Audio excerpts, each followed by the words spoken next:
समाज में नफरत का माहौल खड़ा करने वाले लोगों को तेजस्वी जी ने नौकरी और रोजगार देकर के जवाब दिया।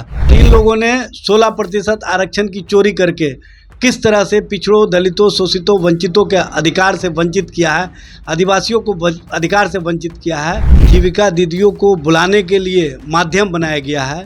पूरा व्यवस्था को आपने चौपट कर दिया है।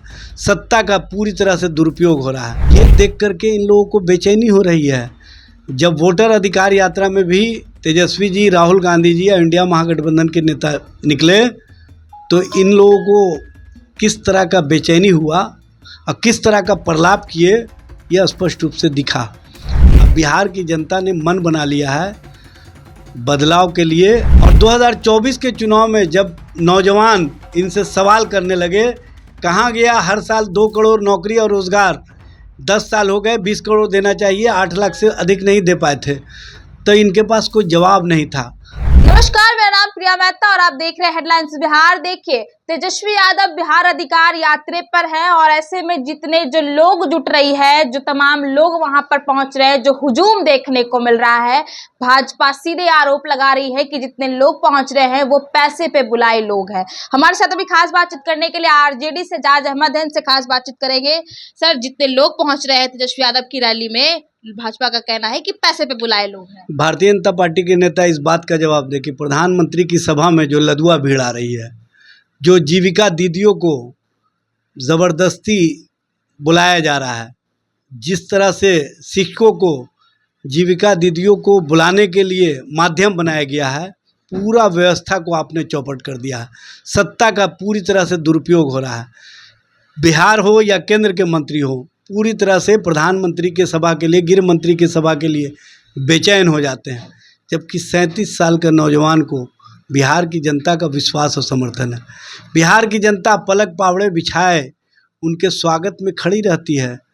ये देख करके इन लोगों को बेचैनी हो रही है। जब वोटर अधिकार यात्रा में भी तेजस्वी जी, राहुल गांधी जी या इंडिया महागठबंधन के नेता निकले तो इन लोगों को किस तरह का बेचैनी हुआ और किस तरह का प्रलाप किए, यह स्पष्ट रूप से दिखा। चाहे जितना भी बेचैनी हो जाए, चाहे जितना भी प्रलाप कर लें, अब बिहार की जनता ने मन बना लिया है बदलाव के लिए। और बदलाव के कारक के तौर पर तेजस्वी जी के नेतृत्व को लोग इसलिए पसंद कर रहे हैं कि तेजस्वी जी ने 17 महीने के कार्यकाल में जो नौकरी दिया, रोज़गार दिया, जो बिहार के विकास को आयाम दिया, जो पर्यटन के क्षेत्र से जोड़ने का काम किया, जो आईटी सेक्टर से जोड़ने का काम किया, 65% आरक्षण की व्यवस्था की, और इन लोगों ने 16% आरक्षण की चोरी करके किस तरह से पिछड़ों, दलितों, शोषितों, वंचितों के अधिकार से वंचित किया है, आदिवासियों को अधिकार से वंचित किया है, यह स्पष्ट रूप से दिखता है। समाज में नफरत का माहौल खड़ा करने वाले लोगों को तेजस्वी जी ने नौकरी और रोज़गार देकर के जवाब दिया। और 2024 के चुनाव में जब नौजवान इनसे सवाल करने लगे, कहाँ गया हर साल 2 करोड़ नौकरी और रोज़गार, 10 साल हो गए 20 करोड़ देना चाहिए, 8 लाख से अधिक नहीं दे पाए थे, तो इनके पास कोई जवाब नहीं था। तब बिहार के और देश के नौजवानों ने संकल्प लिया कि ऐसी सरकार को हम सत्ता से बेदखल कर देंगे। और जो भाजपा 302 सीटों पर थी वो 240 पर सिमट गई।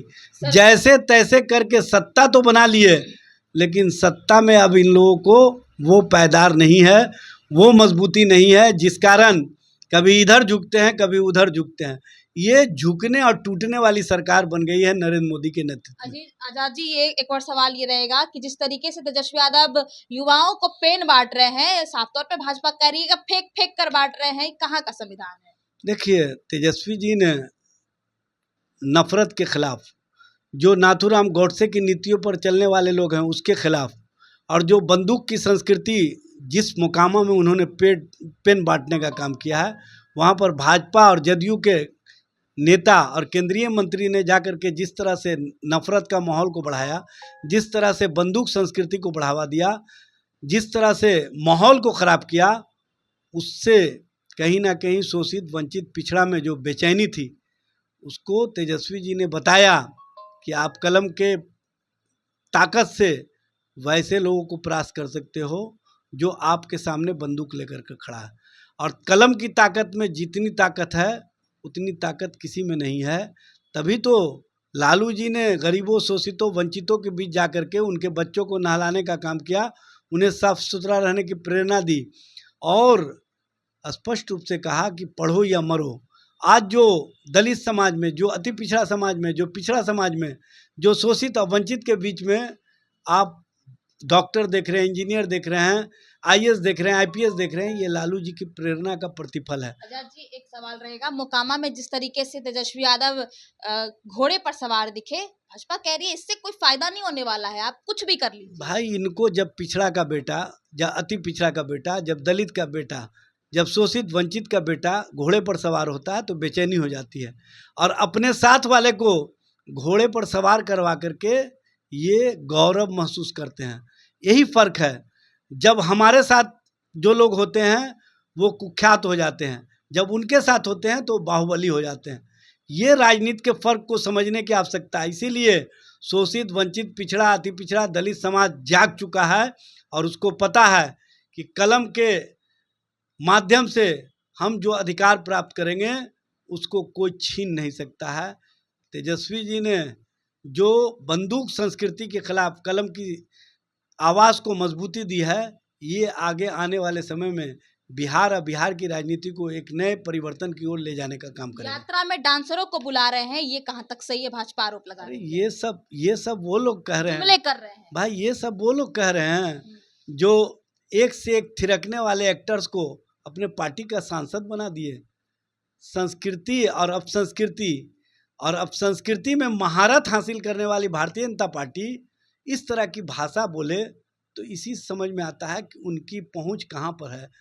उनके साथ जो जो लोग हैं, उन लोगों का अगर नाम मैं खोलना शुरू कर दूं परत दर परत तो घंटों लग जाएगा, लेकिन ऐसे लोगों से ये बच नहीं सकते हैं, क्योंकि ऐसे ही लोगों के माध्यम से ये सत्ता प्राप्त की है। चलिए, तो हमारे साथ खास बातचीत करने के लिए आरजेडी से एजाज अहमद थे। इन्होंने साफ तौर पर कहा, जिस तरीके से पेन बांट रहे हैं तेजस्वी यादव और लोगों के बीच पहुंच रहे हैं, आपने साफ तौर पर सुना, क्या कुछ कहते नजर आ रहे थे। बहरहाल आप लोग की क्या प्रतिक्रिया है कमेंट बॉक्स में जरूर दें, और आप देख रहे थे हेडलाइंस बिहार के साथ। धन्यवाद।